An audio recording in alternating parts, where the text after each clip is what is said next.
Today, we're going to explore something that plays a huge part in choosing the next president of the United States, the Electoral College, and how it connects to the 2024 election.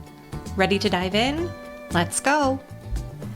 But don't worry, despite sounding like a school, it's not an actual college with classes and exams. It's actually a system used to elect the president every 4 years. When you think of an election, you probably imagine millions of people voting, right? Well, those votes are important, but the Electoral College is the system that decides who wins. You might be wondering, what is the Electoral College? In the United States, we don't choose our president directly by popular vote, where each individual vote decides the winner. Instead, we have something called the Electoral College, a group of people called electors who cast the actual votes for president on behalf of each state. This system has been around since the Constitution was written and is meant to make sure all states, large and small, have a say in the election. When people vote for the president, they are actually voting for a group of special people called electors. These electors then cast their votes for the president, and that's what we call the Electoral College. So how exactly does the Electoral College work?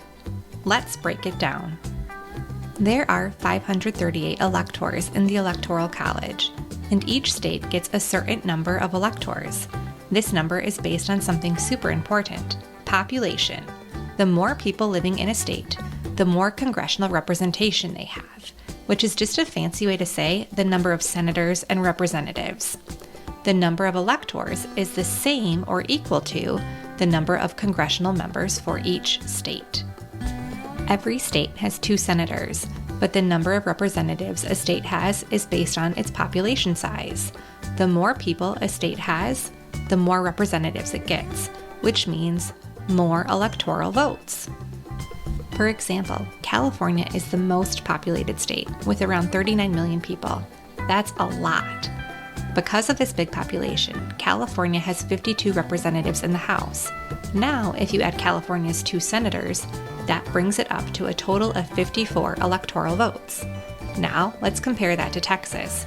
Texas has about 30 million people, so it has 38 representatives in the House. Add in the 2 senators, and Texas comes out with 40 electoral votes. Each state's electoral votes are like its voice in the election.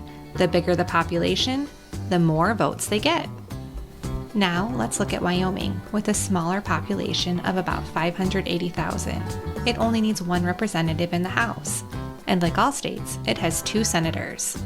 So Wyoming has 3 electoral votes. Vermont is similar, with around 650,000 people, giving it 3 electoral votes. Even though smaller states like Wyoming and Vermont have fewer electors, the Electoral College makes sure every state, big or small, has a voice in the election. This way, candidates can't just focus on big cities or states with tons of people. They have to pay attention to everyone. Okay, let's talk about what happens on Election Day. When people vote for president, they're actually voting for a group of people called electors. Who are these electors? Each political party picks electors in each state before the election. If the Democratic candidate wins the state, Democratic electors vote. If the Republican candidate wins, Republican electors vote. In December, each state's electors meet to officially cast their votes for president and vice president based on the state's popular vote. When you hear about electoral votes, that's what's happening. Most states use a system called winner takes all. This means that the candidate who gets the most votes in that state wins all of the state's electoral votes. For example, in the 2020 election, Joe Biden won the popular vote in California, so he received all 55 of California's electoral votes. The same thing happened in Texas for Donald Trump, where he won the popular vote and got all 38 of Texas's electoral votes. But 2 states, Maine and Nebraska, do it differently. They split their votes, 1 per congressional district, with 2 going to the overall state winner. In 2020, Biden won 1 vote in Nebraska, while Trump won the rest. This makes every district count, so candidates have to pay close attention to every area. Now let's talk about swing states and battleground states.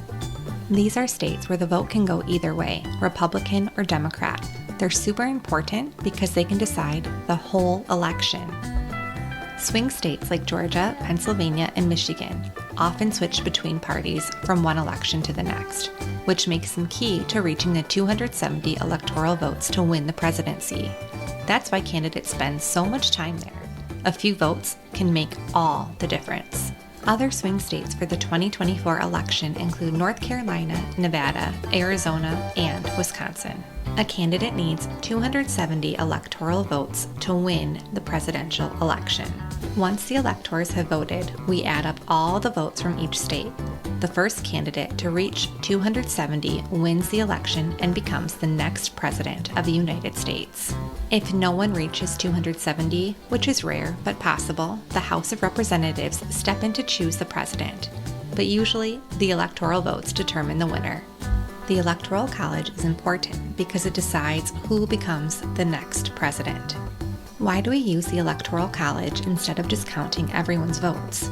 The idea is to make sure smaller states have a say in who becomes the next president. If we used the popular vote, big cities could have more control. The Electoral College requires candidates to win across many states, so every state matters and every vote counts. And that's how the Electoral College works. While it might seem complicated, it's just a way to make sure everyone across the United States has a voice in choosing our president.